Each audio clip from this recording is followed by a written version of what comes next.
ಇಲಾಖೆಯನ್ನ ನೀವು ಯಾಕೆ ಟಾರ್ಗೆಟ್ ಮಾಡಿದ್ದೀರಾ? ಈ ಪ್ರಶ್ನೆಯನ್ನ ಕೇಳಿರೋದು ಮಾಜಿ ಸಂಸದ ಪ್ರತಾಪ್ ಸಿಂಹ. ನೀವು ಹಿಂದೂ ವಿರೋಧಿ ಜೊತೆ ಪೊಲೀಸ್ ವಿರೋಧಿ ಕೂಡ ಹೌದು. ಸಿಎಂ ಸಿದ್ದರಾಮಯ್ಯ ವಿರುದ್ಧ ಮಾಜಿ ಸಂಸದ ಪ್ರತಾಪ್ ಸಿಂಹ ಈ ರೀತಿಯಾಗಿ ವಾಗ್ದಾಳಿ ಮಾಡಿದ್ದಾರೆ. ಸಿಎಂ ಅವರೇ, ನಿಮಗೆ ಮದುವೆ ಊಟ ಬೀಗರ ಊಟನೇ ಮುಖ್ಯನಾ?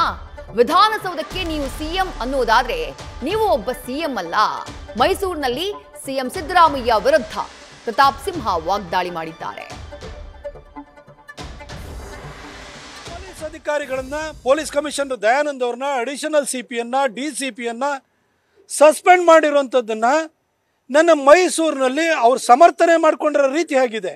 2 hours ಆದ್ರೂ ಘಟನೆ ನಡೆದು 2 ಗಂಟೆಗಳಾದ್ರೂ ಕೂಡ ನನಗೆ ಮಾಹಿತಿ ಕೊಟ್ಟಿಲ್ಲ ಅಂತ ಹೇಳ್ತಾ ಇದ್ದಾರೆ. ಮಾನ್ಯ ಮುಖ್ಯಮಂತ್ರಿಗಳೇ, ಈ ರಾಜ್ಯದ ಮುಖ್ಯಮಂತ್ರಿಯಾಗಿ ವಿಧಾನಸೌಧದಿಂದ ಕೂಗಳತೆ ದೂರದಲ್ಲಿರುವಂಥ ಚಿನ್ನಸ್ವಾಮಿ ಸ್ಟೇಡಿಯಂನಲ್ಲಿ ಏನು ನಡೀತಾ ಇದೆ ಅನ್ನೋದು ನಿಮಗೆ ಗೊತ್ತಾಗಲ್ವಾ? ಒಂದು 500-600 ಮೀಟರ್ ದೂರದಲ್ಲಿ ಏನು ನಡೀತಾ ಇದೆ ಅನ್ನೋದು ಗೊತ್ತಾಗಲಿಲ್ಲ ಅಂದರೆ ನೀವು ರಾಜ್ಯನ ಹೆಂಗೆ ಸರ್ ಸಂಭಾಳಿಸ್ತೀರಿ? ಒಂದು ಕೂಗಿದ್ರೆ ಕೇಳಿಸುತ್ತೆ ಚಿನ್ನಸ್ವಾಮಿ ಸ್ಟೇಡಿಯಮ್ಮು. ಅಲ್ಲಿ ನಡೀತಾ ಇರೋ ಘಟನೆ ನಿಮಗೆ ಏನು ನಡೀತಾ ಇದೆ ಅನ್ನೋದು ನಿಮಗೆ ಗೊತ್ತಿಲ್ಲ ಅಂದಮೇಲೆ ನಿಮ್ಮ ಪೊಲಿಟಿಕಲ್ ಅಡ್ವೈಸರ್ಸ್ ಎಲ್ಲಿದ್ದಾರೆ? ನಿಮ್ಮ ಸಂಸದೀಯ ಸಲಹೆಗಾರರು ಎಲ್ಲಿದ್ದಾರೆ? ನಿಮ್ಮ ಮಾಧ್ಯಮ ಸಲಹೆಗಾರರು ಎಲ್ಲಿದ್ದರು? ಯಾರು ಟಿ ವಿನೂ ನೋಡ್ತಾ ಇರಲಿಲ್ವಾ? ನಿಮ್ಮ ಇಂಟೆಲಿಜೆನ್ಸ್ ಹೆಡ್ ಎಲ್ಲಿದ್ದರು? ದಯಾನಂದ್ ಅವರೇ, ನಾನು ವರದಿ ಕೊಡಬೇಕು ಅನ್ನೋದಕ್ಕೆ ನಿಮಗೆ ನಿಮ್ಮ ಮೊಮ್ಮಗನಿಗೆ ಆಟೋಗ್ರಾಫನ್ನ ಕೊಡ್ಸೋದಕ್ಕೆ ಕೊಹ್ಲಿ ಹತ್ರ ಕರ್ಕೊಂಡು ಹೋಗೋದ್ರ ಬಗ್ಗೆ ನೀವು ಚಿಂತಿತರಾಗಿದ್ರಿ. ಏನು ನಡೀತಾ ಇದೆ ಅನ್ನೋದು ನಿಮಗೆ ಗೊತ್ತಿಲ್ಲ.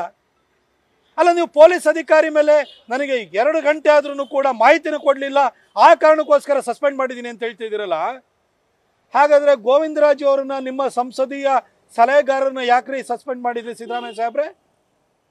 ನಿಮ್ಮ ಎಲ್ಲ ಯೋಗಕ್ಷೇಮಗಳನ್ನು ನೋಡ್ಕೊಳ್ಳುವಂಥ ವ್ಯಕ್ತಿ ಈ ಗೋವಿಂದರಾಜು. ಗೋವಿಂದರಾಜನ್ನ ಯಾಕೆ ಸಸ್ಪೆಂಡ್ ಮಾಡಿದ್ರಿ? ದಯವಿಟ್ಟು ಹೇಳಿ. ಆಯಿತು, ಸತ್ಯವತಿ ಅವ್ರನ್ನ ಇನ್ನೂ ಯಾಕೆ ಇಟ್ಕೊಂಡಿದ್ರಿ ಅದನ್ನು ಹೇಳಿ. ಇವ್ರು ಉಳಿದವರಿಗೆ ಸಸ್ಪೆಂಡ್ ಬಳವಳಿ, ನಿಮ್ಮ ಇಂಟೆಲಿಜೆನ್ಸ್ ಹೆಡ್ಗೆ ಬರೀ ಅಮಾನತು, ಅವರಿಗೆ ವರ್ಗಾವಣೆ ಅಷ್ಟೇ. ಯಾಕೆ ಸರ್? ಸರ್, ನಿಮ್ಮ ವಿಧಾನಸೌಧದ DCP ಕರಿಬಸವನಗೌಡ ನಮಗೆ ಕಾರ್ಯಕ್ರಮವನ್ನು ಮಾಡಲಿಕ್ಕೆ ಸಾಧ್ಯ ಇಲ್ಲ, ಆದರೂ ಅಂತಿಮವಾಗಿ ಸರ್ಕಾರ ಏನು ನಿರ್ಧಾರ ತಗೊಳುತ್ತೆ ಅದಕ್ಕೆ ನಾವು ಬದ್ಧರಾಗಿರ್ತೀವಿ. ಈ ರೀತಿ CCTV ಕ್ಯಾಮ್ರಾ ಹಾಕಬೇಕು, ಅದು ಪಾರಂಪರಿಕ ಕಟ್ಟಡ, ಇಷ್ಟು ಬೇಗ ನಮಗೆ ಪ್ರೊಟೆಕ್ಷನ್ ಕೊಡೋಕ್ಕಾಗಲ್ಲ ಅಂತೇಳಿ ಹೇಳಿ DCP ಹೇಳಾದ್ಮೇಲೂ ಕೂಡ ನಿಮ್ಮ DPARನ ಮುಖ್ಯಸ್ಥೆ ಸತ್ಯವತಿಯವರು ಯಾಕಾಗಿ ಒತ್ತಡವನ್ನು ಹೇರಿದ್ರು ಸರ್? ಅವ್ರನ್ನ ಯಾಕೆ ಸರ್ ಇನ್ನೂ ಇಟ್ಕೊಂಡಿದ್ದೀರಿ?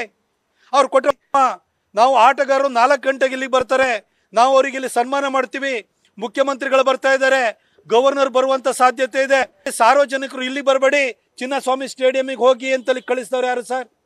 ಬಹಿರಂಗವಾಗಿ ಸತ್ಯವತಿಯವರು ಹೇಳಿಕೆ ಕೊಟ್ಟಿದಾರ ಇಲ್ವಾ? ನಿಮಗೆ ಚಿನ್ನಸ್ವಾಮಿ ಸ್ಟೇಡಿಯಂಲ್ಲಿ ನಡೆಯುವಂಥ ಕಾರ್ಯಕ್ರಮಕ್ಕೆ ನಿಮಗೆ ಜವಾಬ್ದಾರಿ ಇಲ್ಲ ಅಂತಂದರೆ, ನಿಮಗೆ ಹೊಣೆಗಾರಿಕೆ ಇಲ್ಲ ಅಂತಂದರೆ, ನಿಮ್ಮ DPARನ ಮುಖ್ಯಸ್ಥೆ ಯಾಕಾಗಿ ಚಿನ್ನಸ್ವಾಮಿ ಸ್ಟೇಡಿಯಂಗೆ ಹೋಗಿ ಅಂತ ಹೇಳಿದರು?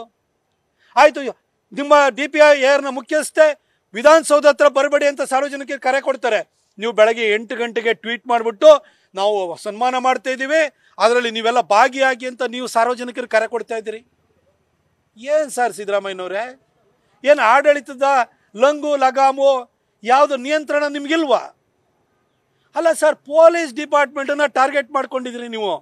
ನಾವು ಇದುವರೆಗೂ ನಿಮ್ಮನ್ನು ಒಬ್ಬ ಹಿಂದೂ ವಿರೋಧಿ, ಹಿಂದೂಗಳನ್ನು ಜಾತಿನ ಒಡೆದು ಬಿಟ್ಟು ಹಿಂದೂಗಳನ್ನು ಸರ್ವನಾಶ ಮಾಡಬೇಕು, ನೀವೊಬ್ಬ ಹಿಂದೂ ವಿರೋಧಿ ವ್ಯಕ್ತಿ ಅಂತ ಅಂದ್ಕೊಂಡಿದ್ದು.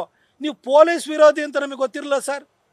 ಆದರೆ ನೀವು ನಡ್ಕೊಳ್ತಾ ಇರೋ ರೀತಿ ನೋಡಿದರೆ ನಿಮಗೆ ಬೇಕಾದವ್ರನ್ನ ಪ್ರೊಟೆಕ್ಟ್ ಮಾಡ್ಕೊಳ್ತಾ ಇರೋದು, ಪೊಲೀಸನ್ನ ಟಾರ್ಗೆಟ್ ಮಾಡ್ತಾ ಇರೋದು. ನನಗೆ ಮಾಹಿತಿ ಕೊಡಲಿಲ್ಲ 2 ಗಂಟೆ ಅಂತ ಹೇಳ್ಬಿಟ್ಟು ಕಮಿಷನರ್ ಮೇಲೆ ನೀವು ಗೂಬೆ ಕೂರಿಸ್ತಾ ಇರೋದು ನೋಡಿದರೆ ನೀವು ಇಡೀ ಪೊಲೀಸ್ ಇಲಾಖೆ ವಿರೋಧಿ ಅಂತ ಆಯ್ತಲ್ಲ ಸರ್. ಸರ್, ಪೊಲೀಸರ ಮೇಲೆ ದೂರ್ತಾ ಇದ್ರಲ್ಲ ಸರ್, ನಿಮ್ಮ ಇಂಟೆಲಿಜೆನ್ಸ್ ಹೆಡ್ಡನ್ನು ಕೊಡ್ಬೋದಿತ್ತಲ್ಲ ಸರ್ ನಿಮಗೆ ಮಾಹಿತಿನ? ನಿಮ್ಮೆಷ್ಟು ಜನ ಸಲಹೆಗಾರರು ಏನು ಮಾಡ್ತಿದ್ರು ಸರ್? ನ್ಯೂಸ್ ಫಸ್ಟ್, ನಿರ್ಭೀತಿಯಿಂದ ನಿಮ್ಮ ಪರವಾಗಿ.